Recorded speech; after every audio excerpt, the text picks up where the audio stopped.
mwumviriza ikiganiro YESU n'INYISHU, ikiganiro cy'urwaruka mutegurirwa n'ishyirahamwe TWR Radio mu Burundi. Rwaruka, misore namwe nkumi, umviriza iki kiganiro muzokwibonera ko YESU ari inyishu mu bibazo byanyu byose.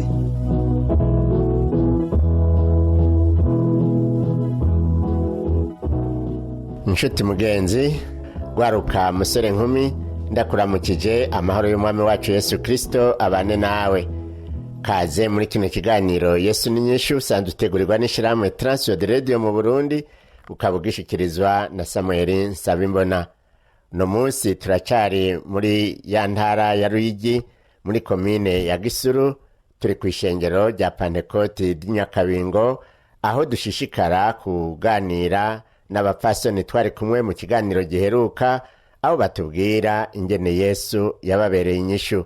Reka rero babanze basubire batwidondore. INYISHU YESU INYISHU. Murakoze cyane. Reka dushishikare nawe watubwiye uti jewe rero haragera umunsi yanda yanje iratubanuka n'umushinga ntahe wanje arakira Yesu nk'umwami n'umukiza mu bugingo bwiwe. Urugo rurimo rero abantu bakiriye Yesu, ubona runyuranye gute n'urwa mbere? Urugo rurimo bamaze kumenya Yesu by'ukuri ni amahoro kweri, kuko mutaramenya Yesu ngo mwakira agakiza Satani aba yaramaze kwicara. Ariko ndashimira Imana ubu n'amahoro, nta ngorane n'imwe irimo. Mbega none no kuva yuko ibibazo byaraheze nta bikiza mu rugo wanyu? Ibibazo naho vyoza muraheza mukamenya ngene mu bihagararamwo, mugaheza mugasabana ikigongo bigahera. Iyo haje ikibazo giteye urugo naho mukora iki? Muraheza mugasenga, tuba twaramaze kumenya ko Yesu ari yo nyishu. Nta wundi wo kwambaza, ni kwambaza Yesu, agaheza akaba ari wabituyoboramwo. Mbega hariho umunsi mwasenze ukabona murose inyishu? By'ukuri kugira usenge Imana igaheza igaca inzira. Nuko nabonye by'ukuri hari igihe nyari ico gihe yake agakiza, Satani yaramukoreye ko acarambwira ati by'ukuri kubona nakiye agakiza hariho ibiti by'intibuhunwa yahora agenda kurobesha isamaki. Ico rero nico gituma mvuga ati Imana by'ukuri irishura. Yaciye ambwira ati ubu rero uroza uragenda kuzura korera amafaranga, uzuragenda kugura amamesa n'umunyu, nagenda kuroba tugaca tuza turagura umunyu n'amamesa. Nanje tubananye twigumiye aho n'abana twinumiye tumaranye tuguma dusenga. Imana rero niho yaciye idutabara. Imana icira cinzire irabona yuko ico kintu ariko arakimpatirako, aguma mbwira ndize kugura amamesa nanye mvuye ku cobo. Aha mundi muntu acararenguka nyina acamubwira ati ngoma ndaguhereze ikazi, kuva ico gihe acaragenda arakora ako kazi. Aca nabona aravuga ati by'ukuri Imana yarabonye ibikwiranye, by'ukuri acaronka akazi kayo acarakora ku mutagiri wo kugana amavuta. Ceza turayaronka kirogira ati Imana iratwishuye, ati ko yari karaguma ntukana nanje Imana cimpa kwihangana nkandinumira titurokwirira uko nyene nta kindi. None ubu ntagitukana ngo gende mu ngo ni amamesa arihe, oya turayafungura by'ukuri. Nta namahera yatanze yo kugira ngo nkako kazi, ni Imana yakamuhaye. Cyo kandi ndagishimira Imana kuko urumva kibandanye yaguma kintu kishireza. Ego Yesu yagize neza, arazi ibyo dukeneye, arazi amarira yacu. Mbere indirimbo iravuga ngo yaharuye n'imishatsi yo ku mitwe yacu. Ntaco rero tuzomukenana. Warabibonye rero katacu wamukenanye, ubu umwitande mu buzima bw'iwawe. Yesu je by'ukuri ndamwita by'ukuri ko ari umutabazi ashoboye byose, naho ubu nibikuremeye uco bitura Yesu, nta wundi wo kubitura, kuko naho wo bitura umuntu wewe ntaca gufasha nk'uko Imana gutabara. Ego kweri Yesu n'umutabazi, si kuri wewe gusa ariko ni kubizeye bose. Nawe umugenzi uri kuranyumviriza muri ivyo bibazo vyawe uri kuracamwo, umenye yuko Yesu ari umutabazi. Frediane, waratabawe rero, ubu ufise amahoro mu buzima. Uri kukorera iki Yesu kugira ngo ugaragaze ko yakugiriye neza? Kweri Yesu nzomukorera kuko ndazi ko ari inyishu. Naho noba ngwaye ndashobora kujya ku gikorwa ciwe, kubera nzi yuko yankuye ahantu habi kandi ntarohagarara, nzoguma ndamukorera gushika gupfa. Naho Satani anyanka nzoguma ndamukorera kuko ubu yarambereye inyishu kera nkinywa nari mfise ishavu ryinshi ariko ubu Imana yarankije kwera mfise ishavu rike none niho nama mvuga ati Yesu ni inyishu. Nahabwe cyubahiro.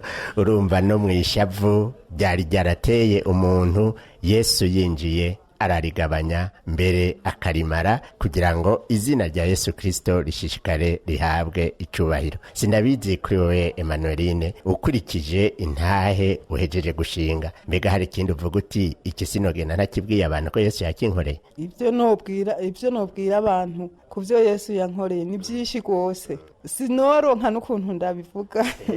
Je narabaye nsinziriye, Imana irahansanga ikinyereka akana k'agahererezi kapfuye.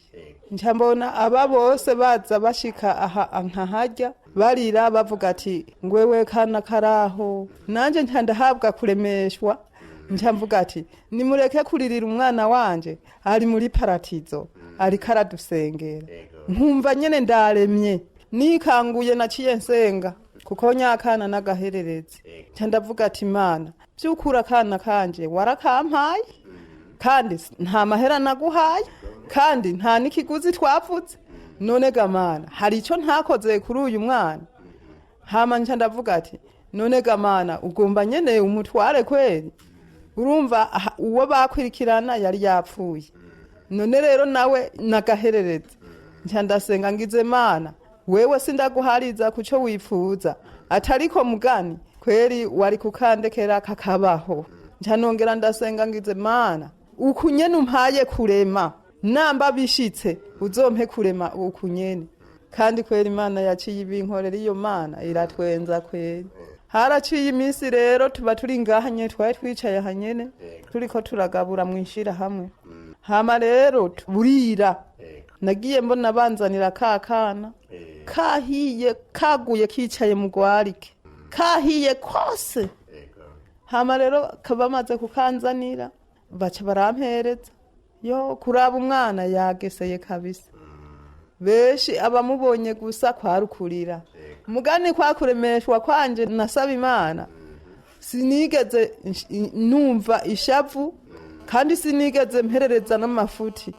Ico byari bikoze rero na nyakana ntikari kahiriye mu muhani wanje. Urumva ko Satani yari yateze umutego kugira arabe yiko twovamwo dushwana n'uwo muntu. Ariko Imana iramfasha nkuko nyene nayisavye ati uzompe kurema ikizoba cyose. Iyo Mana kweri iratwenza.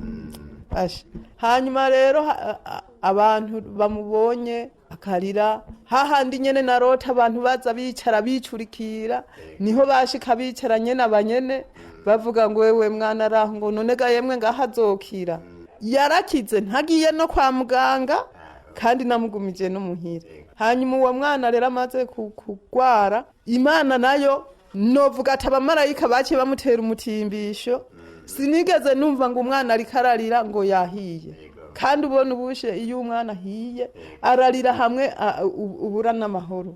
Ariko jewe sinigeze mbona umwana ngo ari kararira. Mu kuryama naho yacafukamisha agacafukamisha n'udukokora agaca aryama kubera bitakunda ko aryama, yari yahiye ikibuno cyose. Hanyuma rero abantu bamwe bakaca baza bakambwira ngo jewe nyene ngo ari umwana wanje ngo ndokwemera kwanza nirigishe ngo kikaba ari campereza ngo je yonshikiriza umwana akomeye. Kwa kurema rero nari nasavye Imana, naca ndababwira ati none iyo mba muhira ari integuro Satani yateguye ntiyari gusha johoho ndi muhira. Hama rero nkaca ndemesha nyene abantu ndababwira ati iyi ni ajari yabaye, naho ndari kuba muhira nawe nyene yari gusha. Icagiye rero kunezera uwo mugabo wanje amaze kuza, ndamubwira ukuntu byagenze n'ingene umwana bamunshikirije. Yaravuze kwera ati bwa bundi ga mama ndayi urakijijwe kweri. Ati nahora ngira ntukijijwe, ati kwera urakijijwe. Yarakuze ngira imbere yaho. Urumva wene yabona ngenda ku rusengero umengo nigira buke akamenya ati kumbure sinkijijwe. Icatumye abivuga rero cari giki, yavuga ati namenya nyene urinze wumva aho umwana yahiriye ko nza gusanga wabasamburiye ko n'inzu mugani aca asanga byose nta na kimwe nakoze ahubwo ndamuremesha ati none umwana ntiyari gusha naho twari kuba ngaha muhira nico rero cyaciye gituma nshingira intaha akavuga ati bwa bundi urakijijwe kweri hanyuma rero bimaze kugenda uko nca ndagumaho umwana ndamuvuza nyene nasiga kubuki gusa na korogate harateba haruma abantu bakambwira imiti y'ikirundi nkababwira ati ibyo byaratsinzwe jewe nta miti y'ikirundi nkikoresha kandi ndazi umwana azokira imana yamumpaye niyizotuma akira kubera nari ifisiki ibanga mu mutima ry'Imana ko yabanje kubinyereka n'ukuntu bizogenda hama rero bimaze kugenda uko umwana rero avamwe arakira atangorane tugiranye n'uwo mubanyi hama uwo mubanyi rero avamwe arabona ati naho biruko umaze igihe kinini wicaye reka mbure ndaguha abakozi baze kugufasha ndiyumvira ntora abakozi nyene ngize oya yaraje no kumbwira ati amfashe kumuvuza ndamubwira ati none jewe wewe aji wawe umwana aragize isanganya wewe urafise amahera yo kumpa nze kumuvuza none nanje wiwawe niyazi wanje akagira ingorana ata mahera mfise bizoca bigenda gute ndamubwira ati genda wumva amahoro kabisa ati umwana yabaye ajari nkuko nyene byari kuba hanyuma rero kuvuga yuko habaye isanganya ari ryo ryashitse atari uwo muntu yari yabikoze hanyuma rero bimaze kugenda uko ndaza kubaza umukozi w'Imana ndamubaza ati je ambwiye ampa abakozi none ndabatore avuga ati kwari wene abakwihereye atari wewe wabamusavye naza gufasha igikorwa nta na kimwe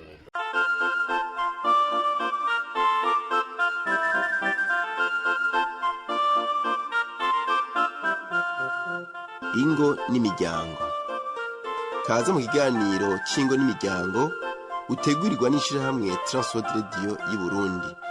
Ikiganiro kirimwo inyigisho n'impanuro ku buzima bw'ingo n'imiryango.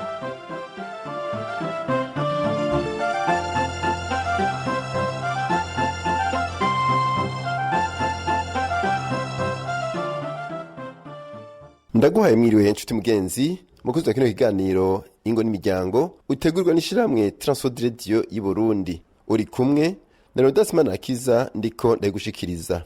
Mu kiganiro giheruka tuwaganiriye ku bibazo bituma abantu barondera abagore barenze umwe. Twarabonye ibitari bimwe kandi twarumvise n'intahe zitandukanye bagiye baradushingira. Mu bishinga ntahe twumvise Nyandwi Eric yaratubwiye ingene byari bimeze mu rugo rwiwe gushika naho yipfuza guharika, ariko mu kurambere abajije ingene yo bigenza aramuhanura amubwira yuko ivyo bitomworohera ko guharika atamugishurimwo kandi atobishobora kuko akiri muto, ngo yahise mu guca yomoka araturugo ahanini abuze icubahiro gihabwa umugabo n'umwumvikano mu rugo. Ariko iyo yagiye ntivyamworoheye, yarahavuye aragaruka mu rugo, hanyuma indunduro ya vyose arahava arihana ivyaha, eka n'umukenyezi wiwe arihana. Mbega none bamaze kwihana ca cubahiro yarondera yahavuye akironka? Reka tubandanye tumumviriza. None mumaze gukizwa ca cubahiro caragarutse? Tumaze gukizwa ubu ibintu novuga ati byaciye biba bishasha nka kurya twatangwe mu ntango ati none mengo abakiri bato kumengo usanga bakundanye bamaze gukura naho kandi ugasanga mengo barakundana. Ico ndacenda kironka gisumbiriza aho twaciye ntarabona Imana. Ubu ni vyiza kandi turashima kandi ndacengera ni ku ntambwe ntari bwashike ko kugera mu yisaha bose bari baramaze kusa n'abanca mu muryango ngo je ntaco maze nduwo guterera hirya kurumva ntaco ndari bamariye ntaco nari nitayeho. Mugabo ubuho Yesu amaze kumubonera budani mo ndatambura mu bandi mbona kumengo ndi umunyacubahiro, mbere barimo barambona bambona nkumengo ndafise ibirenge by'abandi kumbe ari bito kubera uri mu Mana bakubonamo vyinshi. Yego be gutambura no kuvuga iki? Gutambura ni kurya ufata urugendo ugiye nk'ahantu nko gupagasa ufashe urugendo nko kunova ati mfata urugendo ariko gutambura ati ngene nk'iyo hirya za Ruyigi za Gitega za hehe niko gutambura.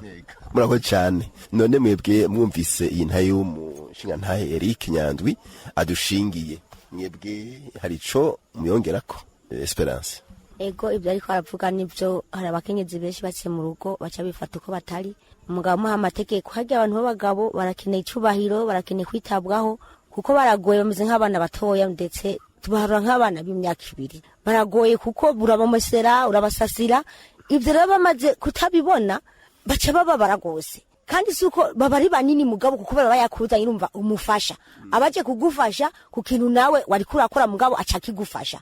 Mugabo abakenyezi nabo ngo ndakomesera ubaye umwana. Siye mwangira abakenyezi ati mbe muko umwana aboneka hatangwe kuboneka nde, hati kuboneka umugabo umwana yaje mu nyuma ubanda kumwitaho mugabo wawe ukamuneza naho byoshika ego satana aca muri byinshi nibize bikuboneke ko yuko uri umugore uninze duka kugira ngo mugabo aje hanze inze duka zo bazavuye kuri wewe uragerageza naho yogenda avuga ati naho nagiye umugore wanje ntacyo nshobora kumugayako nta nakimwe atankoreye. Uragerageza kushoboye kose ukamumesera ukamukurikirana ntagende mu bantu yambaye ibihuzu bikandirazanya umugore akama afite uduhuzu tumesuye n'ukuri, kandi umugabo yameshe akabona ko ameshe akabona ko yambaye karatokeza akitabwaho nukuri. Ivyo naho byoza haragira aho bigarukirije mugaginza agenda hari yazimanitse hiyo agasanga bazimesuye neza cyavuga ati mbona ko naho byitondero acagenda hine kugaruka bizomugora. Ariko umugore turakwiye kumenya ingene kubaka ingozi wacu tukubahana mu rugo naho biruko abagabo nabo kandi barakunze kutubaha abagore babo. Abagore turababara cyane iyo dukoze ibintu twakora tukababara, abagabo bakabifitiye ikaramu icisha mu murongo gusa tukuricisha mu murongo naho ukora byiza ugize agakosa na gatoya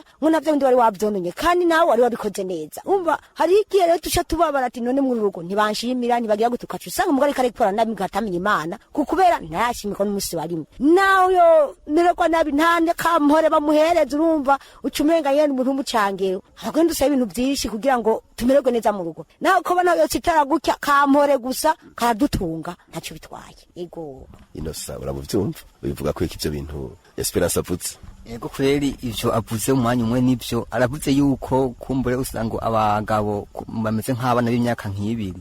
Sanze ko icyo kintu avuze nico uko je mpaye ndaba abantu b'abagabo keshi na keshi mpaye dufashe biga bishe byijana abantu keshi na keshi ingozi mira nk'izisambuka cyangwa zikasubira inyuma bivanye n'intuze nico nyene cyo kusanga abagore keshi batahura abaribo usanga rero nka 30 kujyana basanga keshi n'abagabo nyene babise imitima mibi bafise izindi baje mu marigara bakahanurwa n'abandi kumbure impanuro zitari zungani keshi usanga beshi biva kuko n'abagore babafata muhiye usanga ari cyagomba rero kuza kuraba nyene abo hanze kumba bamufata neza mugani abata atihanganye ne kwerisho kintu kwerisho babuze nico uko najewe ico ugenda buze ko mazi imyaka 13 nubatse niyone maze najewe ico caranciye ko mu myaka nk'itanu ya mbere aze rero keshi na keshi genda baze sasa mbere umugore akiva nk'imuhira wewe abazi yuko aje gutegeka ntanike harura kumbura hada kantu batanga kagashimwe kabavyeyi ico gasigura wewe kumbure wewe amengo aje nkumengo mwongana aje nkumengo agomba ko mungana ntatahure wende ko ari umugore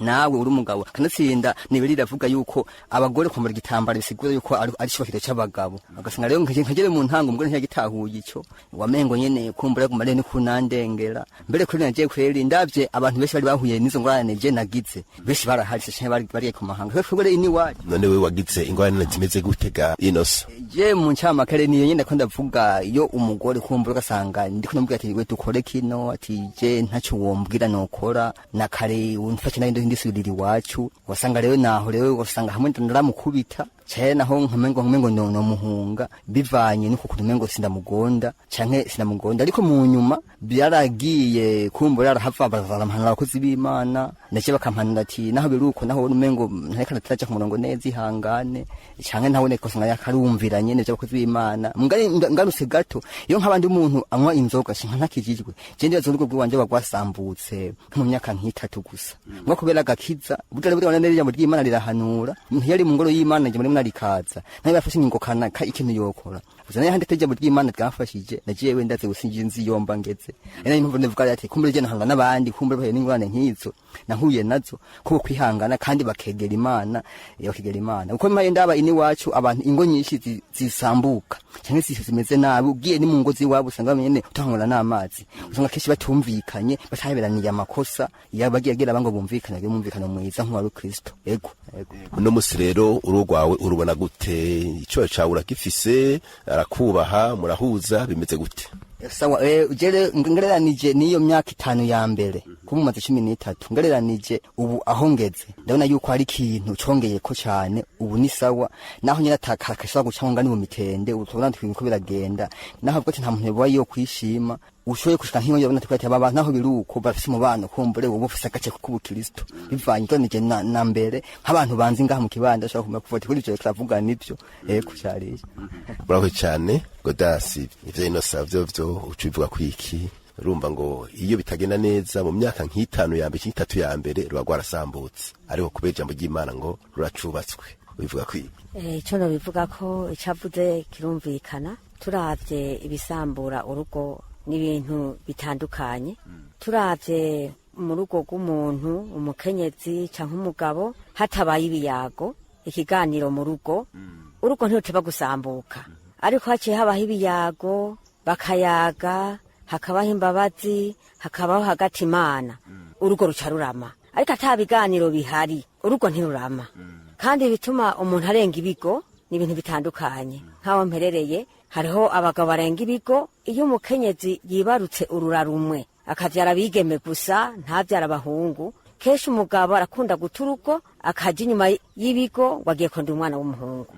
n'umukenyezi nawe nyirashira guta ibigo yabonye aguma avyara urura rumwe agaca ata ibigo akagenda kurondera wagiye kurondera uwundi mwana w'umuhungu cyangwa umwana w'umukobwa bigatuma umubano utamera neza none rero bafise Imana baca baja hamwe bakagirana ibiganiro bakabiha Imana kandi byose bakabishikiriza Imana hama Imana byose ikabigenza neza hanyuma ikindi gituma urugo rusambuka nkuko yamaze kukivuga kudaha icubahira umugabo haro n'igihe kandi n'umugabo atayicubahira umugore atamugurira agahuzu atamugurira akarato atamugurira utuvuta two kwisiga kandi yabonye habonetse urura rumwe ntaje atahura kizo iyo vyaje bizanana atari uwo mukenyezi yabikoze none rero ni vyiza yuko haba ibiganiro mu rugo no kubahana mu rugo hakabaho Imana no kugirana ibiganiro iyo umuntu yagize ikosa bagasabana imbabazi urugo rugasubira kuba nkuko rwari ubwa mbere winosa yavuze yuko habonetse ego ikintu mu yindi myaka 5 kirusha ico mu myaka 5 iheze niko biri iyo wumvise ikintu hanyuma ukaja mu bintu vyiza urugo rasubira kurama nkuko rwari ubwa mbere cyangwa rugasumbiriza nkuko vyari ubwa mbere ko niko novuga yuko urugo rugizwe n'ibiganiro n'Imana akaba ari ija hagati turakengurukiye abatuganiriye dukenguruke nawe we waruze yompi urumvise neza yuko indunduro ya vyose no kwicarana umugabo n'umugore bakaganira ico badahuriza ko bahiganira ko hanyuma hanini bagashira hagati Imana maze bagasenga Imana ntacobuza urugo rutubakika neza iyo hagati muri go bahashize Imana rero turashimiye abaduteramishije dushimiye nawe watuze yompi ufise icubazo cyo wunganira telefone ni 71 amajana 24 ijana na 97 canke 69 amajana 499 amajana 619 canke udusanga aho dukorera ni mwirohero ya mbere ibarwa gitiriwe Gerere inimero 27 noko rero Dasman nakiza mwari kumwe ndagusize nakwifuriza ijoro ryiza naho butaha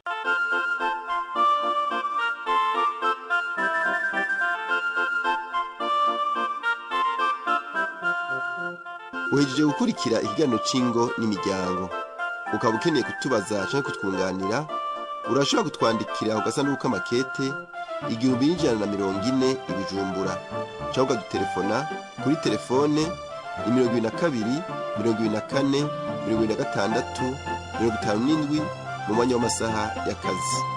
Yesu aguha umugisha.